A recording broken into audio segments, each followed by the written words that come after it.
कक्षा 10 भूगोल अध्याय 1 संसाधन एवं विकास। क्या आप उन वस्तुओं का नाम बता सकते हैं जो गांव और शहरों में हमारे जीवन को आराम पहुंचाते हैं? ऐसी वस्तुओं की एक सूची तैयार करें और इनको बनाने में प्रयोग होने वाले पदार्थों का नाम बताएं। हमारे पर्यावरण में उपलब्ध प्रत्येक वस्तु जो हमारी आवश्यकताओं को पूरा करने में प्रयुक्त की जा सकती है और जिसको बनाने के लिए प्रौद्योगिकी उपलब्ध है, जो आर्थिक रूप से संभाव्य और सांस्कृतिक रूप से मान्य है, एक संसाधन है। हमारे पर्यावरण में उपलब्ध वस्तुओं की रूपांतरण प्रक्रिया प्रकृति, प्रौद्योगिकी और संस्थाओं के पारस्परिक क्रियात्मक संबंध में निहित है। मानव प्रौद्योगिकी द्वारा प्रकृति के साथ क्रिया करते हैं और अपने आर्थिक विकास की गति को तेज करने के लिए संस्थाओं का निर्माण करते हैं। क्या आप भी अन्य बहुत से लोगों की तरह संसाधनों को प्राकृतिक उपहार समझते हैं? ऐसा नहीं है। संसाधन मानवीय क्रियाओं का परिणाम है। मानव स्वयं संसाधनों का महत्वपूर्ण हिस्सा है। वे पर्यावरण में पाए जाने वाले पदार्थों को संसाधनों में परिवर्तित करते हैं, उन्हें प्रयोग करते हैं। इन संसाधनों का वर्गीकरण इस प्रकार से किया जा सकता है। नंबर 1, उत्पत्ति के आधार पर जैव और अजैव। नंबर 2, समाप्यता के आधार पर नवीनीकरण योग्य और अनवीनीकरण योग्य। 3, स्वामित्व के आधार पर व्यक्तिगत, सामुदायिक, राष्ट्रीय और अंतर्राष्ट्रीय। 4, विकास के स्तर के आधार पर संभावी, विकसित भंडार और संचित कोष। अब बाईं तरफ आप देख सकते हैं इस त्रिकोण को। भौतिक पर्यावरण सबसे ऊपर, प्रकृति और प्रौद्योगिकी जो तौर तरीके होते हैं और विभिन्न प्रकार की संस्थाएं मानव को केंद्र में रखा गया है। प्रकृति, प्रौद्योगिकी और संस्थाओं के मध्य अंतर संबंध, एक दूसरे से आपस में क्या संबंध है, यहाँ देख लें आप। संसाधन एक प्राकृतिक और दूसरी तरफ मानवीय।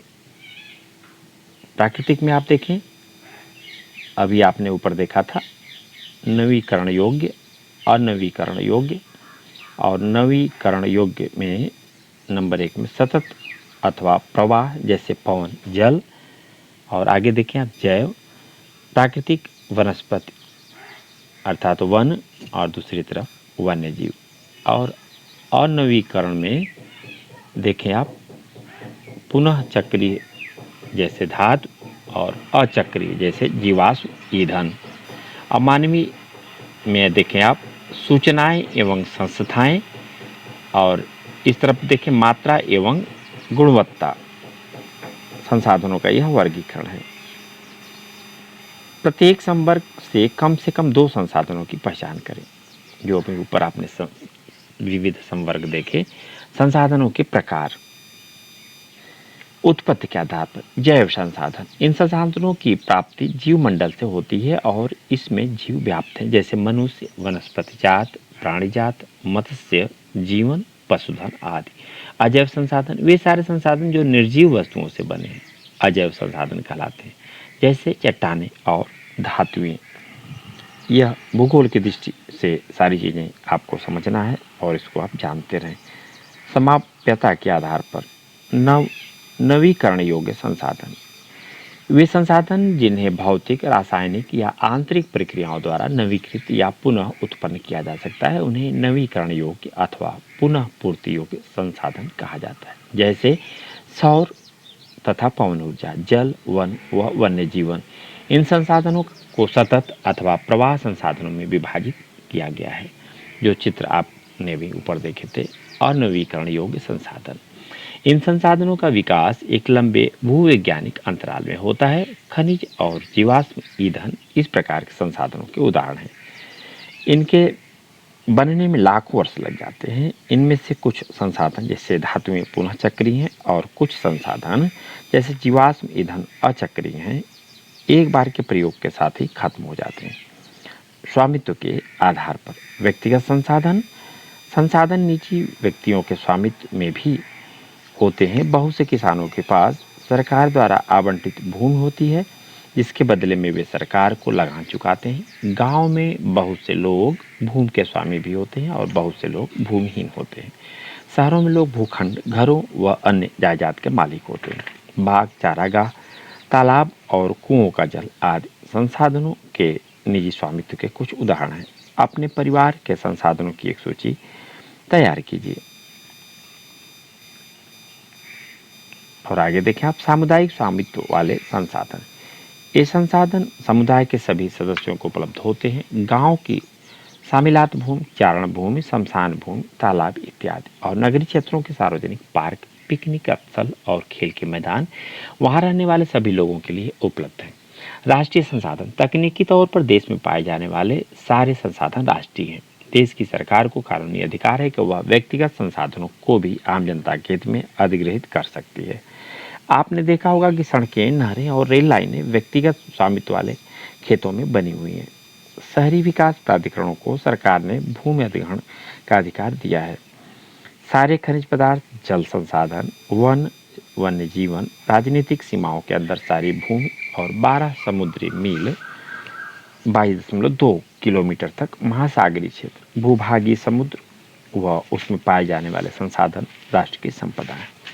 अंतर्राष्ट्रीय संसाधन, कुछ अंतर्राष्ट्रीय संस्थाएं संसाधनों को नियंत्रित करती हैं। तटरेखा से 200 समुद्री मील की दूरी, अपवर्जक आर्थिक क्षेत्र से परे खुले महासागरीय संसाधनों पर किसी देश का अधिकार नहीं है। इन संसाधनों को अंतर्राष्ट्रीय संस्थाओं की सहमति के बिना उपयोग नहीं किया जा सकता है। क्या आप जानते हैं कि भारत के पास अपवर्जक आर्थिक क्षेत्र से दूर हिंद महासागर की तलहटी में मैग्नीज ग्रंथियों का खनन करने का अधिकार है। कुछ अन्य अंतर्राष्ट्रीय संसाधनों की पहचान करें। विकास के स्तर के आधार पर संभावित संसाधनों, यह वे संसाधन है जो किसी प्रदेश में विद्यमान होते हैं परंतु इनका उपयोग नहीं किया गया है। जैसे भारत के पश्चिमी भाग, विशेषकर राजस्थान और गुजरात में पवन और सौर ऊर्जा संसाधनों की अपार संभावना है, परंतु इनका सही ढंग से विकास नहीं हुआ है। विकसित संसाधन, वे संसाधन जिनका सर्वेक्षण किया जा चुका है और उनके उपयोग की गुणवत्ता और मात्रा निर्धारित की जा चुकी है, विकसित संसाधन कहलाते हैं। संसाधनों का विकास प्रौद्योगिकी और उनकी संभाव्यता के स्तर पर निर्भर करता है। भंडार, पर्यावरण में उपलब्ध वे पदार्थ जो मानव की आवश्यकताओं की पूर्ति कर सकते हैं परंतु उपयुक्त प्रौद्योगिकी के अभाव में उसकी पहुंच से बाहर है। भंडार में शामिल है, जैसे जल 2 गैसों हाइड्रोजन और ऑक्सीजन का यौगिक है। हाइड्रोजन ऊर्जा का मुख्य स्रोत बन सकता है परंतु इस उद्देश्य से इसका प्रयोग करने के लिए हमारे पास उन्नत तकनीकी ज्ञान नहीं है। संचित कोष, यह संसाधन भंडार का ही हिस्सा है जिन्हें उपलब्ध तकनीकी ज्ञान की सहायता से प्रयोग में लाया जा सकता है परंतु इनका उपयोग अभी आरंभ नहीं हुआ है। इनका उपयोग भविष्य में आवश्यकता पूर्ति के लिए किया जा सकता है। नदियों के जल को विद्युत पैदा करने में प्रयुक्त किया जा सकता है परंतु वर्तमान समय में इसका उपयोग सीमित पैमाने पर हो रहा है। इस प्रकार बांधों में जल, वन और संचित कोष है जिसका उपयोग भविष्य में किया जा सकता है। क्रियाकलाप, अपने आसपास के क्षेत्र में पाए जाने वाले भंडार में संचित कोष संसाधनों की एक सूची तैयार कीजिए। संसाधनों का विकास, संसाधन जिस प्रकार मनुष्य के जीवन यापन के लिए अति आवश्यक है उसी प्रकार जीवन की गुणवत्ता बनाए रखने के लिए भी महत्वपूर्ण है। ऐसा विश्वास किया जाता है कि संसाधन प्रकृति की देन है, परिणाम स्वरूप मानव ने इसका अंधाधुंध उपयोग किया है जिससे मुख्य समस्याएं पैदा हो गई हैं। नंबर 1, कुछ व्यक्तियों के लालचवश संसाधनों का ह्रास। 2, संसाधन समाज के कुछ ही लोगों के हाथ में आज गए हैं जिससे समाज 2 हिस्सों, संसाधन संपन्न एवं संसाधनहीन अर्थात अमीर और गरीब में बंट गया।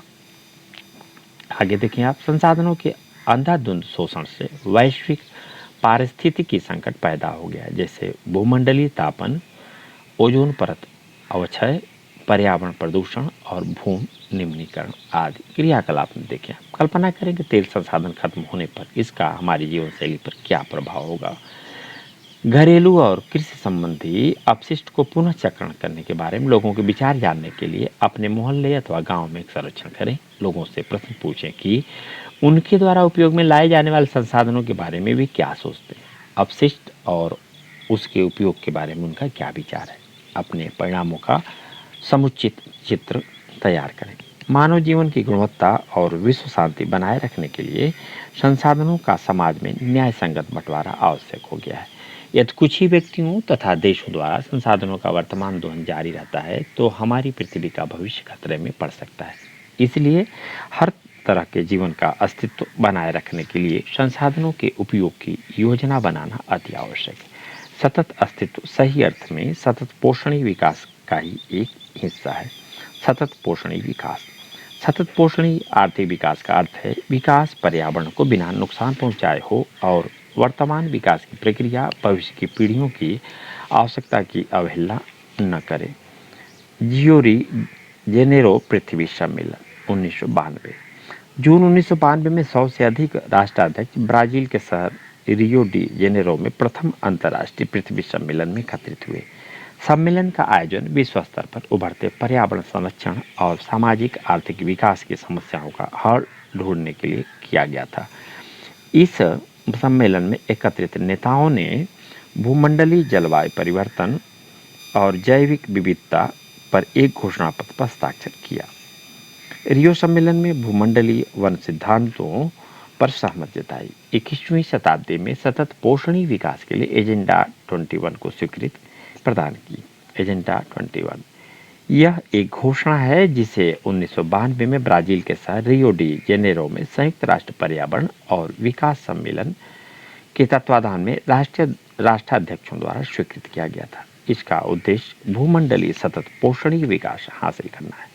यह एक कार्यसूची है जिसका उद्देश्य समान हितों, पारस्परिक आवश्यकताओं एवं सम्मिलित जिम्मेदारियों के अनुसार विश्व सहयोग के द्वारा पर्यावरणीय क्षति, गरीबी और रोगों से निपटना है। एजेंडा 21 का मुख्य उद्देश्य यह है कि प्रत्येक स्थानीय निकाय अपना स्थानीय एजेंडा 21 तैयार करे। संसाधन नियोजन, संसाधनों के विवेकपूर्ण उपयोग के लिए नियोजन एक सर्वमान्य रणनीति है। इसलिए भारत जैसे देश में जहां संसाधनों की उपलब्धता में बहुत अधिक विविधता है, यह और भी महत्वपूर्ण है। यहाँ ऐसे प्रदेश भी हैं जहाँ एक तरह के संसाधनों की प्रचुरता है परंतु दूसरे तरह के संसाधनों की कमी है। कुछ ऐसे प्रदेश भी हैं जहाँ संसाधनों की उपलब्धता के संदर्भ में आत्मनिर्भर है और कुछ ऐसे भी प्रदेश हैं जहाँ महत्वपूर्ण संसाधनों की अत्यधिक कमी है, जैसे झारखंड, मध्य प्रदेश और छत्तीसगढ़ आदि प्रांतों में खनिजों और कोयले के प्रचुर भंडार है। अरुणाचल प्रदेश में जल संसाधन प्रचुर मात्रा में पाए जाते हैं परंतु मूल विकास की कमी है। राजस्थान में पवन और सौर ऊर्जा संसाधनों की बहुतायत है लेकिन जल संसाधनों की कमी है। लद्दाख का शीत मरुस्थल देश के अन्य भागों से अलग थलग पड़ता है। यह प्रदेश सांस्कृतिक विरासत का धनी है परंतु यहाँ जल, आधारभूत अवसंरचना तथा कुछ महत्वपूर्ण खनिजों की कमी है। इसलिए राष्ट्रीय, प्रांतीय, प्रादेशिक और स्थानीय स्तर पर संतुलित संसाधन नियोजन की आवश्यकता है। आगे देखें आप, क्रियाकलाप, अपने राज्य में पाए जाने वाले संसाधनों की सूची तैयार करें और जिन महत्वपूर्ण संसाधनों को आपके राज्य में कमी है उनकी पहचान करें। भारत में संसाधन नियोजन, भारत में संसाधन नियोजन एक जटिल प्रक्रिया है जिसमें कुछ सोपान हैं। एक, देश के विभिन्न देशों में संसाधनों की पहचान कर उनकी तालिका बनाना। इस कार्य में क्षेत्रीय सर्वेक्षण, मानचित्र बनाना और संसाधनों का गुणात्मक एवं मात्रात्मक अनुमान लगाना व मापन करना। 2, संसाधन विकास योजनाएं लागू करने के लिए उपयुक्त प्रौद्योगिकी, कौशल और संस्थागत नियोजित ढांचा तैयार करना। संसाधन विकास 3, संसाधन विकास योजनाओं और राष्ट्रीय विकास योजना में समन्वय स्थापित करना।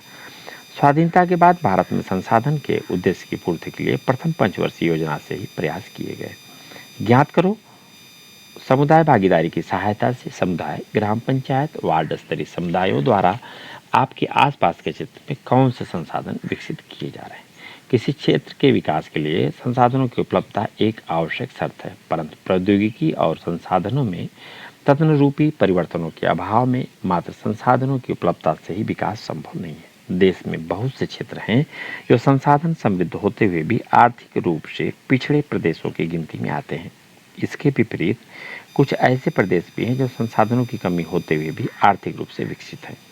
क्या आप संसाधन संपन्न परंतु आर्थिक रूप से पिछड़े और संसाधन विहीन परंतु आर्थिक रूप से विकसित प्रदेशों के नाम बता सकते हैं? ऐसी परिस्थिति होने के कारण बताएं। उपनिवेश का इतिहास हमें बताता है कि उपनिवेशों में संसाधन संपन्न प्रदेश विदेशी आक्रमणकारियों के लिए मुख्य आकर्षण रहे हैं। उपनिवेशकारी देशों के बेहतर प्रौद्योगिकी के सहारे उपनिवेशों के संसाधनों का शोषण किया, उन पर अपना आधिपत्य स्थापित किया। संसाधन किसी प्रदेश के विकास में तभी योगदान दे सकते हैं जब वहाँ उपयुक्त प्रौद्योगिकी विकास और संस्थागत परिवर्तन किए जाएं। उपनिवेश के विभिन्न चरणों में भारत ने इन सब का अनुभव किया है। भारत में विकास सामान्यतः और संसाधन विकास लोगों के मुख्यतः संसाधनों की उपलब्धता पर ही आधारित नहीं था, बल्कि इसमें प्रौद्योगिकी, मानव संसाधन की गुणवत्ता और ऐतिहासिक अनुभव का भी योगदान रहा है। आगे देखिए आप संरक्षण की वकालत की यह रिपोर्ट बाद में हमारा भविष्य शीर्षक से आप देख लें, हमारा साझा भविष्य, आवर कॉमन फ्यूचर शीर्षक से पुस्तक के रूप में प्रकाशित हुई। इस संदर्भ में एक और महत्वपूर्ण योगदान रियो डी जेनेरा ब्राजील में 1992 में आयोजित पृथ्वी सम्मेलन द्वारा किया गया। देख लें आप आगे, संसाधनों का संरक्षण। संसाधन किसी भी तरह के विकास में महत्वपूर्ण भूमिका निभाते हैं, परंतु संसाधनों का विवेकहीन उपयोग और अति उपयोग के कारण कई सामाजिक, आर्थिक और पर्यावरणीय समस्याएं पैदा हो सकती हैं। इन समस्याओं से बचाव के लिए विभिन्न स्तरों पर संसाधनों का संरक्षण आवश्यक है।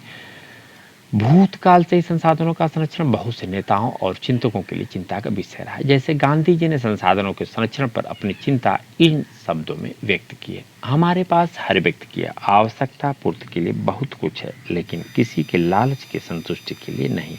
अर्थात हमारे पास पेट भरने के लिए बहुत है, लेकिन पेट भरने के लिए नहीं।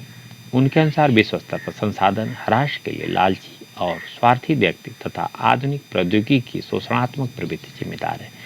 वे अत्यधिक उत्पादन के विरुद्ध थे और इसके स्थान पर अधिक बड़े समुदाय द्वारा उत्पादन के पक्षधर थे। अंतर्राष्ट्रीय स्तर पर व्यवस्थित तरीके से संसाधन संरक्षण की वकालत 1968 में क्लब ऑफ रोमन ने की। तत्पश्चात 1974 में सुमेसर ने अपनी पुस्तक स्मॉल इज ब्यूटीफुल में इस विषय पर गांधी जी के दर्शन की एक बार फिर से पुनरावृत्ति की है। 1987 में ब्रुंडटलैंड आयोग रिपोर्ट द्वारा वैश्विक स्तर पर संसाधन संरक्षण में मूलाधार योगदान किया।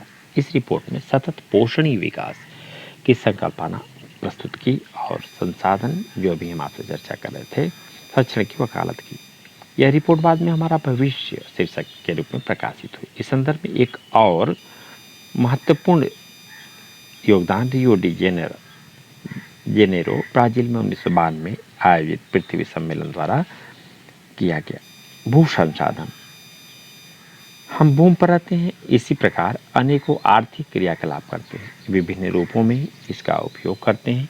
भूमि एक बहुत महत्वपूर्ण प्राकृतिक संसाधन है। प्राकृतिक वनस्पति, वन्य जीवन, मानव जीवन, आर्थिक क्रियाएं, परिवहन तथा संचार व्यवस्थाएं भूमि पर ही आधारित है। परंतु भूमि एक सीमित संसाधन है, इसलिए उपलब्ध भूमि का विभिन्न उद्देश्यों के लिए उपयोग सावधानी और योजनाबद्ध तरीके से होना चाहिए। भारत में भूमि पर विभिन्न प्रकार की भू आकृतियां जैसे पर्वत, पठार, मैदान और द्वीप पाए जाते हैं। लगभग 43% भू क्षेत्र मैदान है, जो कृषि और उद्योग के विकास के लिए सुविधाजनक है। पर्वत पूरे भू क्षेत्र के 30% भाग पर विस्तृत है। वे कुछ 12मासी नदियों के प्रवाह को सुनिश्चित करते हैं। पर्यटन विकास के लिए अनुकूल परिस्थितियां पैदा करता है और पारिस्थितिकी के लिए महत्वपूर्ण है। देश के क्षेत्रफल का लगभग 27% हिस्सा पठारी क्षेत्र है। इस क्षेत्र में खनिजों, जीवाश्म ईंधन और वनों का अपार संचय कोष है। यह चित्र देख लें आप।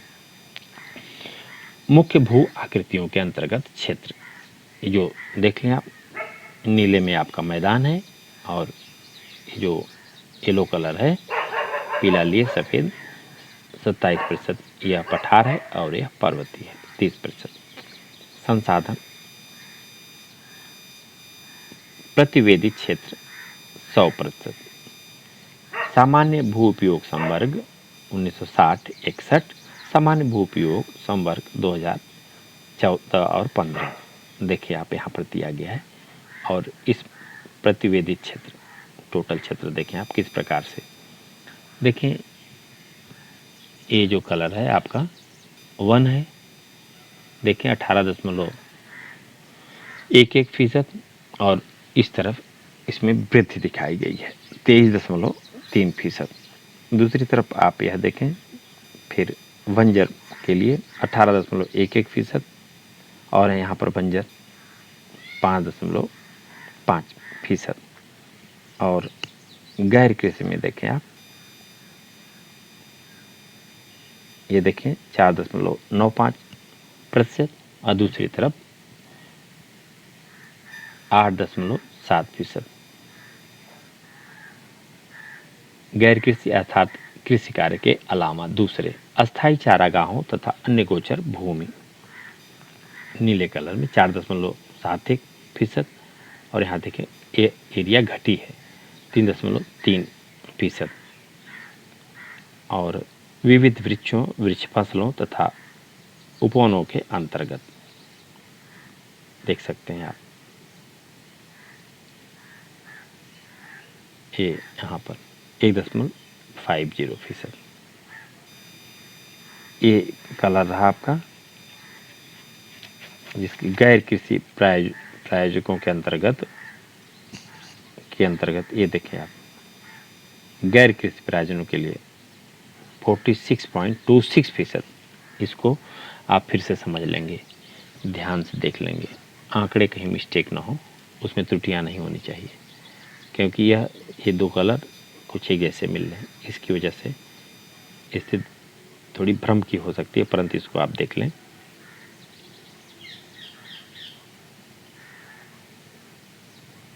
और दूसरी तरफ आप देखें, कृषि योग्य बंजर भूमि, प्रति भूमि के अतिरिक्त अन्य पुरातन प्रति, वर्तमान प्रति, अशुद्ध निवल बोया गया क्षेत्र, ये इसको संकेत करता है और इसका ये संकेत करता है। इसको आप फिर से देख लेंगे, कहीं कोई त्रुटि ना हो आंकड़ों में।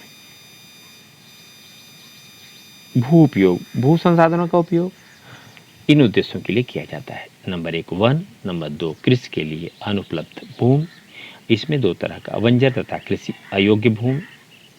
और नंबर 2 कृषि गैर कृषि प्रयोजनों में लगाई गई भूमि, जैसे इमारतें, सड़क, उद्योग इत्यादि। तीसरे में प्रति भूमि के अतिरिक्त अन्य कृषि योग्य भूमि, अस्थायी चारागाहें तथा अन्य गोचर भूमि। और दूसरी तरफ विविध वृक्षों, वृक्ष फसलों तथा उपवनों के अधीन भूमि, जो शुद्ध बोए गए क्षेत्र में शामिल नहीं है। कृषि योग्य बंजर भूमि, जहाँ 5 से अधिक वर्षों से खेती न की गई हो, इसको कृषि योग्य बंजर भूमि। प्रति भूमि, वर्तमान प्रति, जहाँ 1 कृषि वर्ष या उससे कम समय से खेती न की गई हो। और वर्तमान प्रति भूमि के अतिरिक्त देख लें आप, पुरातन प्रति, जहाँ 1 से 5 कृषि वर्ष से खेती न की गई हो। वर्ष निवल बोया गया क्षेत्र, 1 कृषि वर्ष में 1 बार से अधिक बोए गए क्षेत्र को शुद्ध बोए गए क्षेत्र में जोड़ दिया जाए तो वह सकल कृषित क्षेत्र कहलाता है। भारत में भू उपयोग प्रारूप, भू उपयोग को निर्धारित करने वाले तत्वों में भौतिक कारक जैसे भू आकृति, जलवायु और मृदा के प्रकार तथा मानवीय कारक जैसे जनसंख्या घनत्व, प्रौद्योगिकी क्षमता, संस्कृत और परंपरागत इत्यादि शामिल है। भारत का कुल भौगोलिक क्षेत्रफल 32.8 लाख वर्ग किलोमीटर है, परंतु इसके 93% भाग के ही भू उपयोग आंकड़े उपलब्ध हैं, क्योंकि पूर्वोत्तर प्रांतों में असम को छोड़कर अन्य प्रांतों के सूचित क्षेत्र के बारे में जानकारी उपलब्ध नहीं है। इसके अलावा जम्मू और कश्मीर में पाकिस्तान और चीन अधिकृत क्षेत्रों के भूमि उपयोग का सर्वेक्षण भी नहीं हुआ है। क्रियाकलाप आप देखें, भू उपयोग के 2 वृत्तीय चित्रों 1.4 तुलना करके पता लगाएं कि 1960-61 और 2014-15 के बीच शुद्ध निवल बोए गए क्षेत्र और वनों के अंतर्गत भूमि में बहुत सीमित परिवर्तन ही क्यों आया है। अस्थायी चारागाहों के अंतर्गत भी भूमि कम हुई है। पशुधन की इतनी बड़ी संख्या के लिए चारा उपलब्ध कराने में कैसे समर्थ होंगे और इसके क्या परिणाम होंगे। वर्तमान प्रतिभूमि के अतिरिक्त अन्य प्रतिभूमि अनुपजाऊ है और इन पर फसलें उगाने के लिए कृषि लागत बहुत ज़्यादा है। इस भूमि में 2 या 3 वर्षों में इसको 1 या 2 बार बोया जाता है। यदि इसे शुद्ध बोए गए क्षेत्र में शामिल कर लिया जाता है, तब भी भारत के कुल सूचित क्षेत्र के लगभग 54% हिस्से पर ही खेती हो सकती है।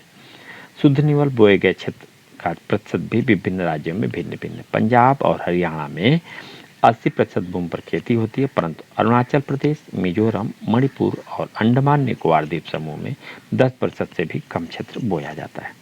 इन राज्यों में शुद्ध निवल बोए गए क्षेत्र के कम लागत के लिए उत्तरदायी कारणों को ज्ञात कीजिए। हमारे देश में राष्ट्रीय वन नीति 1952 द्वारा निर्धारित वनों के अंतर्गत 33% भौगोलिक क्षेत्र वांछित हैं, जिसकी तुलना में वन के अंतर्गत क्षेत्र काफी कम है। वन नीति द्वारा निर्धारित यह सीमा पारिस्थितिकी संतुलन बनाए रखने के लिए आवश्यक है। वन क्षेत्रों के आसपास रहने वाले लाखों लोगों की आजीविका इस पर निर्भर करती है। भू उपयोग का एक भाग बंजर भूमि और दूसरा कृषि गैर कृषि प्रयोजनों में लगाई गई भूमि कहलाता है। बंजर भूमि में पहाड़ी चट्टानें, सूखी और मरुस्थलीय भूमि शामिल है। गैर कृषि प्रयोजनों में लगाई भूमि में बस्तियां, सड़कें, रेल लाइन, उद्योग इत्यादि आते हैं। लंबे समय तक लगातार भूमि संरक्षण और प्रबंधन की अवहेलना करने एवं लगातार भू उपयोग के कारण भू संसाधनों का निम्नीकरण हो रहा है। इसके कारण समाज और पर्यावरण पर गंभीर आपदा आ सकती है। भूमि निम्नीकरण और संरक्षण उपाय।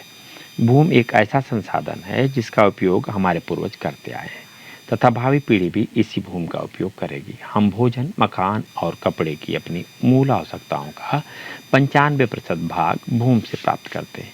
मानव कार्यकलापों के कारण न केवल भूमि का निम्नीकरण हो रहा है, बल्कि भूमि को नुकसान पहुंचाने वाली प्राकृतिक ताकतों को भी बल मिला है। इस समय भारत में लगभग 13 करोड़ हेक्टेयर भूमि निम्नीकृत है। इनमें से लगभग 28% भूमि निम्नीकृत वनों के अंतर्गत हैं। 56% क्षेत्र जल अपर्दित है और शेष क्षेत्र लवणी और क्षारीय है। कुछ मानव क्रियाओं जैसे वनोन्मूलन, अति पशुचारण, खनन से भी भूमि के निम्नीकरण में मुख्य भूमिका निभाई है। खनन के उपरांत खदानों वाले स्थानों पर गहरी खाइयों और मलबे के साथ खुला छोड़ दिया जाता है। खनन के कारण झारखंड, छत्तीसगढ़, मध्य प्रदेश और उड़ीसा जैसे राज्यों में वनोन्मूलन भूमि निम्नीकरण का कारण बना है। गुजरात, राजस्थान, मध्य प्रदेश और महाराष्ट्र में अति पशुचारण भूमि निम्नीकरण का मुख्य कारण है।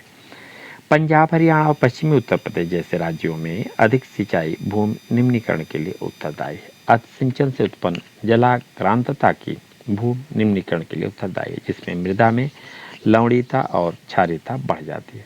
खनिज प्रक्रियाएं जैसे सीमेंट उद्योग में चूना पत्थर को पीसना, मृदा बर्तन उद्योग में चूने, खड़िया मृदा और सेलखड़ी के प्रयोग से बहुत अधिक मात्रा में वायुमंडल में धूल विसर्जित होती है। जब इसकी परत भूमि पर जम जाती है तो मृदा की जल सोखने की प्रक्रिया अवरुद्ध होती है। पिछले कुछ वर्षों में देश के विभिन्न भागों में औद्योगिक जल निकासी से बाहर आने वाले अवशिष्ट पदार्थ भूमि और जल प्रदूषण का मुख्य स्रोत हैं। भूमि निम्नीकरण की समस्याओं को सुलझाने के कई तरीके हैं। वनोरोपण और चारागाहों का उचित प्रबंधन, जिसमें कुछ हद तक मदद कर सकते हैं। पेड़ों की रक्षक मेखला, पशुचारण नियंत्रण और रेतीले टीलों को कांटेदार झाड़ियां लगाकर स्थिर बनाने की प्रक्रिया से भी भूमि कटाव को रोकथाम शुष्क क्षेत्रों में की जा सकती है। बंजर भूमि के उचित प्रबंध, खनन नियंत्रण और औद्योगिक जल को परिष्कार के पश्चात विसर्जित करके जल और भूमि प्रदूषण को कम किया जा सकता है। मृदा संसाधन। मिट्टी अथवा मृदा सबसे महत्वपूर्ण नवीनीकरण योग्य प्राकृतिक संसाधन है। यह पौधों के विकास का माध्यम है जो पृथ्वी पर विभिन्न प्रकार के जीवों का पोषण करती है। मृदा एक जीवन तंत्र है। कुछ सेंटीमीटर गहरी मृदा बनने में आप देखें, ऊपरी स्तर की मृदा, उपमृदा, अपक्षयित चट्टानें, बालू, गाद, सिल्ट व मृत्तिका, अधस्तरीय अपक्षयित अधिकारी चट्टानें, और नीचे आप देखें अपक्षय रहित आधारी चट्टानें। मृदा परिच्छेदिका, ये चित्र आप देख लें किस प्रकार से इसका उल्लेख है यहाँ पर, और आगे देखें आप, लाखों वर्ष लग जाते हैं मृदा बनने की प्रक्रिया में। उच्चावक, जनक शैली अथवा स्तर शैल, जलवायु, वनस्पति और अन्य जैव पदार्थ और समय मुख्य कारक है। प्रकृति के अनेकों तत्व जैसे तापमान, परिवर्तन, बहते जल की क्रिया, पवन, हिम नदी और अपघटन क्रियाएं आदि मृदा बनने की प्रक्रिया में योगदान देती है। मृदा में होने वाले रासायनिक और जैविक परिवर्तन भी महत्वपूर्ण है। मृदा जैव और अजैव दोनों प्रकार के पदार्थ से बनती है। मृदा बनने की प्रक्रिया को निर्धारित करने वाले तत्वों, उनके रंग, गहराई, गठन, आयु व रासायनिक और भौतिक गुणों के आधार पर भारत की मृदाओं के विभिन्न प्रकार हैं। इन हम प्रकारों पर आगे बढ़ें। संसाधनों एवं विकास का प्रथम भाग यहीं पूर्ण होता है। शेष भाग अगले और अंतिम में